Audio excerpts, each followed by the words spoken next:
प्रियाणीज ब्लॉगमध्ये आपले सर्वांचे स्वागत आहे। तुम्हा सर्वांना आषाढी एकादशीच्या खूप खूप शुभेच्छा। तर आज आपण एकाच मिश्रणामध्ये उपवासाचे 4 पदार्थ बनवणार आहोत। साबुदाणा न भिजवता इन्स्टंट पद्धतीने बनवूया। आषाढी एकादशी, श्रावण सोमवार, श्रावण महिन्यातील इतर उपवास, नवरात्रीचे उपवास आणि वर्षभरातील सर्व उपवासांसाठी हे पदार्थ चालतात। एकदाच मिश्रण बनवून ठेवले की दिवसभर केव्हाही हे पदार्थ बनवून खाऊ शकता। चला तर मग रेसिपीला सुरुवात करूया।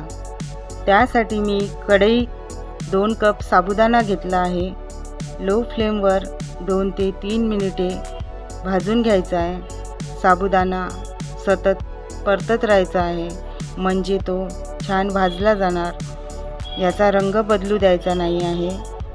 साबुदाण्यामध्ये जो ओलसरपणा असतो तो निघून जातो आणि साबुदाणा बारीक करायला सोपे जाते।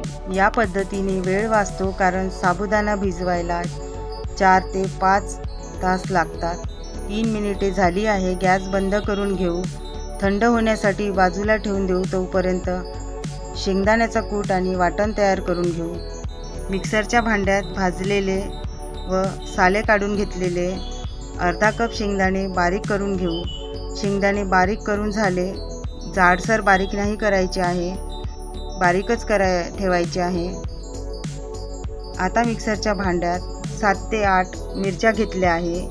मिरचीचे प्रमाण तुम्ही तुमच्या आवडीनुसार कमी जास्त करू शकता। 1 इंच आल्याचे तुकडे घेतले आहे। 1 चम्मच जिरे घेतले आहे। पाणी न घालता सर्व वाटून घ्यायचे आहे। हिरव्या मिरच्या वाटून घातल्यामुळे चव अजूनच वाढते, त्यामुळे मिरच्या वाटूनच घाला। आपण 4 पदार्थ बनवणार असल्यामुळे साहित्य जास्त घेतलेले आहे। भाजलेला साबुदाणा थंड झाला आहे। मिक्सरच्या भांड्यात घालून पीठ करून घेऊ। या पद्धतीने पीठ करून घ्यायचे आहे। साबुदाणा न भिजवताही उपवासाचे पदार्थ तुम्ही सहज बनवू शकता। 4 बटाटे उकळून घेतले आहे, त्याचे साल काढून घेतले आहे। एका मोठ्या भांड्यात हे बटाटे किसून घेऊ, त्यामुळे बटाट्याचे तुकडे राहणार नाही। त्यामुळे आपल्याला 4ही पदार्थ व्यवस्थित करता येईल। बटाट्यामुळे पदार्थ टेस्टी होतात। बटाटे किसून झाले आहे। आता यामध्ये साबुदाण्याचे पीठ, शेंगदाण्याचा कूट, वाटण घालून घेऊ। वाटणामुळे सर्व पदार्थ खूप छान होतात। चवीप्रमाणे मीठ घालून घेऊ। सर्व साहित्य व्यवस्थित मिक्स करून घेऊ। यातील जे साहित्य तुम्हाला चालत नसतील ते घालू नका। कोथिंबीर चालत असेल तर घालू शकता। मिश्रण कोरडे वाटत आहे, त्यामुळे यात 2 मोठे चमचे पाणी घालून घेऊ। पाणी जास्ती घालायचं नाही। हिरवी मिरची व आले वाटून घातल्यामुळे पदार्थ बनवायला सोपे जातात।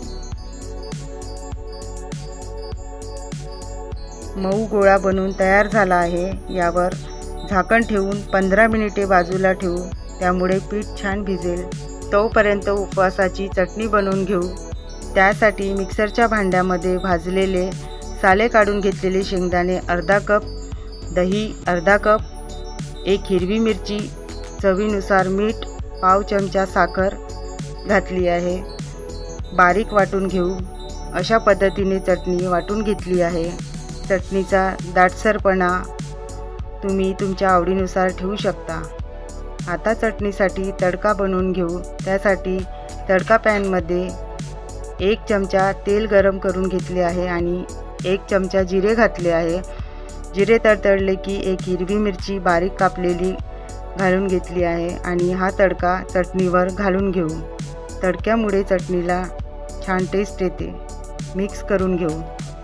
उपवासाची शेंगदाणा चटणी तयार आहे।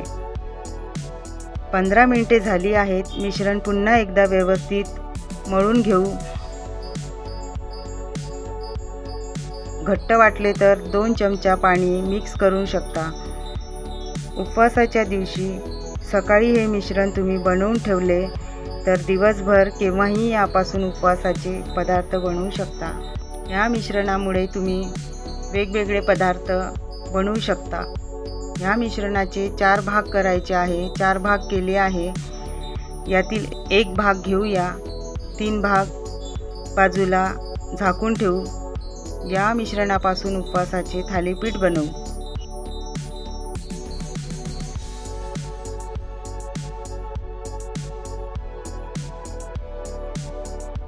यातील थोडे मिश्रण घेऊ आणि गोल गोळा करून त्याला थोडे तेल लावून घेऊ. तेलाऐवजी तुम्ही तूप पण लावू शकता. तुम्हाला तूप लावायचे असेल तर लावू शकता. तेलाऐवजी तुम्ही उपवासाचं पीठसुद्धा लावून लाटू शकता. हे हलक्या हाताने लाटायचे आहे. ज्यांना थालीपीठ थापता येत नाही त्यांच्यासाठी ही सोपी पद्धत आहे. हे पातळच लाटायचे आहे, त्यामुळे ते आतपर्यंत भाजेल. थालीपीठ एकसारखे लाटायचे आहे. लाटताना याच्या कडा चिरतात, म्हणून गोलाकार येण्यासाठी झाकणाने अशा पद्धतीने कापून घेऊ. त्यामुळे थालीपीठ छान दिसेल. कडेचे जे पीठ आहे ते काढून घेऊ.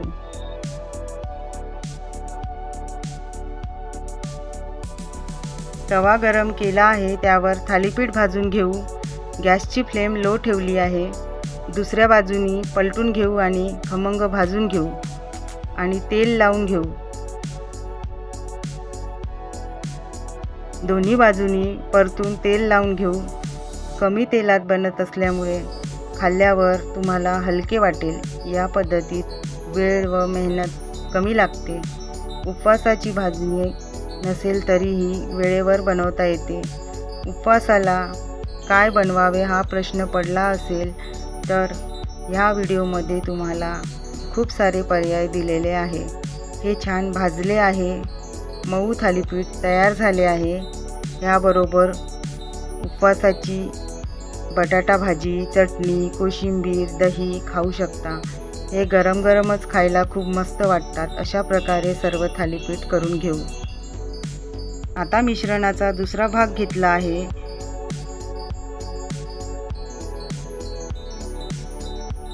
याचे साबुदाणा वडे बनवू.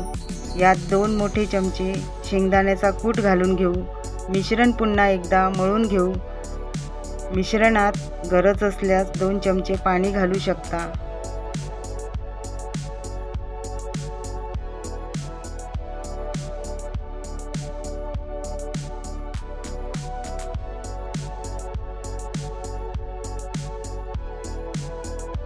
मिश्रणाचा एक गोळा घेऊन गोल करून मिश्रण हातावर ठेवून थोडंसं दाबून घ्यायचं. मिश्रणाचे सर्व वडे तयार करून घेतले.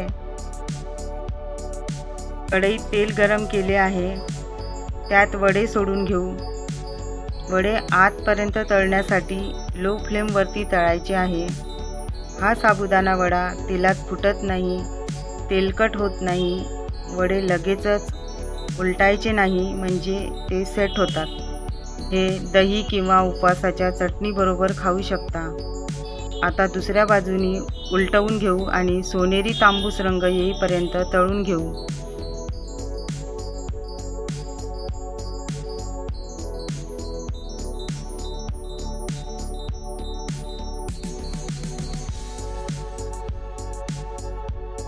सोनेरी तांबूस रंग आला आहे. आता वडे काढून घेऊ. आज आपण जास्त मेहनत न घेता कुरकुरीत साबुदाणा वडे तयार केले आहे. वरून कुरकुरीत व आतून सॉफ्ट झाले आहेत.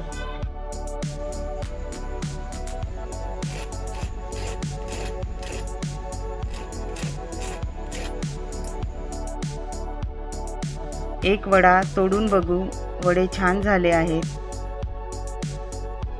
मिश्रणाच्या तिसऱ्या भागापासून भजी बनवूया. कढईत तेल गरम केलं आहे. सुरुवातीला यामध्ये कापलेल्या हिरव्या मिरच्या तळून घेऊ. मिरच्या कापूनच तळाव्या, नाहीतर त्या तेलात फुटतात व गरम तेल हातावर उडेल. यामुळे तळलेल्या मिरच्यांची चव तेलात उतरते आणि भजी चवीला खूप टेस्टी लागतात. तळलेल्या मिरचीवर मीठ घालून घेऊ. पीठ सुटसुटीत करून घेऊ. आता छोट्या छोट्या आकारात भजी सोडून घेऊ. पीठ सुटसुटीत करून भजी सोडायची आहे, त्यामुळे ते आतपर्यंत तळतील. हे पीठ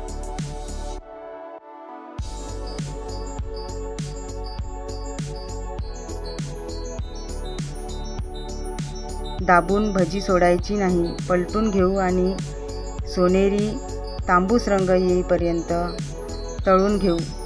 हे बनवायला खूप सोपी आहे. उपवास नसेल तरीही ही भजी बनवून खाऊ शकता. भजी तळून झाले आहे, काढून घेऊ. गरमागरम खायला खूप मस्त वाटतात. ही भजी गरमच खाल्ली की आणखी कुरकुरीत आणि टेस्टी वाटतात, म्हणून हे भजी गरमच खायचे. अशा पद्धतीने सर्व भजी मी तळून घेणार आहे. आता शेवटच्या भागापासून उपवासाचे आप्पे बनवूया. मिश्रण पुन्हा एकदा मळून घेऊ. आप्पे बनवण्यासाठी तेल खूप कमी लागते. आप्पे पात्राच्या साईजनुसार गोळे तयार करून घ्यायचे आहे. आप्पे पात्र गरम झाले आहे. प्रत्येक साच्यामध्ये थोडे थोडे तेल घालून घेऊ आणि आप्पे पात्रात मिश्रणाचे गोळे ठेवून झाकण ठेवून लो फ्लेमवरती 3 ते 4 मिनिट भाजून घेऊ. उलटून बघू. सोनेरी तांबूस रंग आला आहे. सर्व आप्पे उलटून घेऊ. सर्व बाजूनी तांबूस रंग येईपर्यंत भाजून घ्यायचा आहे. तळलेले नसल्यामुळे हेल्दी झाले आहे. तांबूस रंगावर भाजले आहे. काढून घेऊ. उपवासात कमी तेलातले झटपट आप्पे तयार झाले आहे. हे उपवासाची चटणी किंवा दह्याबरोबर खाऊ शकता. आप्पे गरम गरमच खावे. आपण ह्याबरोबर खाण्यासाठी उपवासाची शेंगदाणा चटणी बनवली आहे. तुम्ही उपवासाची बटाटा भाजी किंवा उपवासाची शेंगदाणा आमटी बनवू शकता. दही किंवा उपवासाच्या कोशिंबीर बरोबर खाऊ शकता. थाळीमध्ये पदार्थ ठेवायला सोपे जावे म्हणून वाट्या ठेवल्या आहे.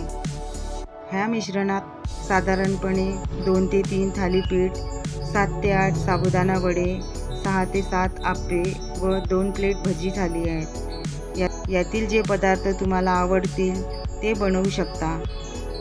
तर तयार आहे एकाच मिश्रणापासून उपवासाचे 4 पदार्थ. तर डिस्क्रिप्शन बॉक्समध्ये रेसिपीचे सर्व साहित्य दिलेले आहे. तर आजचा हा व्हिडिओ कसा वाटला कमेंटमध्ये नक्की सांगा. व्हिडिओ आवडला असल्यास व्हिडिओला लाईक, शेअर आणि सबस्क्राईब करा. चॅनलवरती नवीन असाल तर चॅनलला सबस्क्राईब नक्की करा. ऑल प्रेस करायला विसरू नका, म्हणजे माझे येणारे प्रत्येक व्हिडिओ तुम्हाला बघायला मिळेल. मस्त खा आणि स्वस्त रहा. चला तर मग भेटूया नेक्स्ट व्हिडिओमध्ये.